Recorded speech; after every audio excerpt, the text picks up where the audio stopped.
Hey, it's Foodie Friday, and today we're making some comfort food. We're going to make some crunchy date nut balls, which are so easy. So if you have to take a snack somewhere or something like that, or if you just like having a craving for something really naughty, these are perfect. What we need is a stick of butter, which is already melting on the stove, completely melted on a low heat. And to that you add a cup of sugar.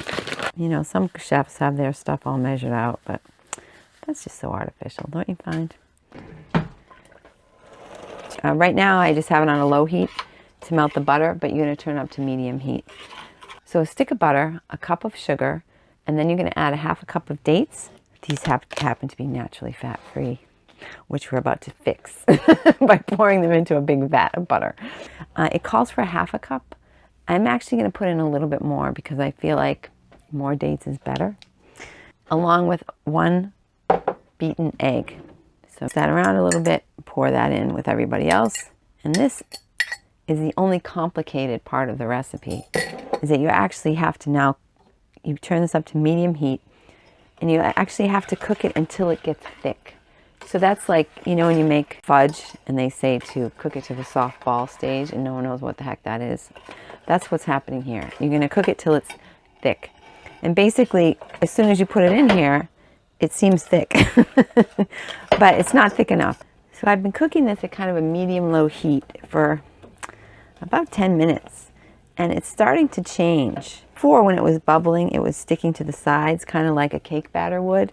But now, I don't know if you can tell that when I stir it onto the side, it's not sticking, and it's actually becoming a little bit thicker. But that's when you know it's time to take it off the heat. Continue on with the rest of the recipe. I forgot to tell you that we needed a pinch of salt. This is when you would put in the salt. So you melt a stick of butter, you put in a cup of sugar, a cup of dates. I use a cup, the recipe calls for half a cup, and then a pinch of salt. And now that we're going to decide that it's done, because, you know, I'm sick of cooking it, I'm sick of standing here stirring it. You have to put in half a teaspoon of vanilla.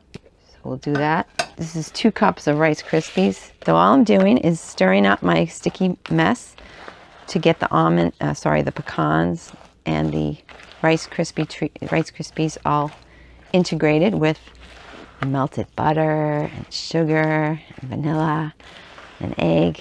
And you can just pull up a spoon right here and just eat this as it is. It's so yummy. Which I'll demonstrate now by having a little bit. Oh my God, so yummy. The dates add a little sweetness, and of course, good health, right? That's fruit.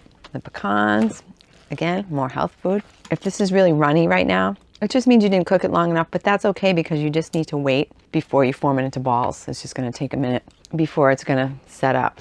Now we've got some wax paper.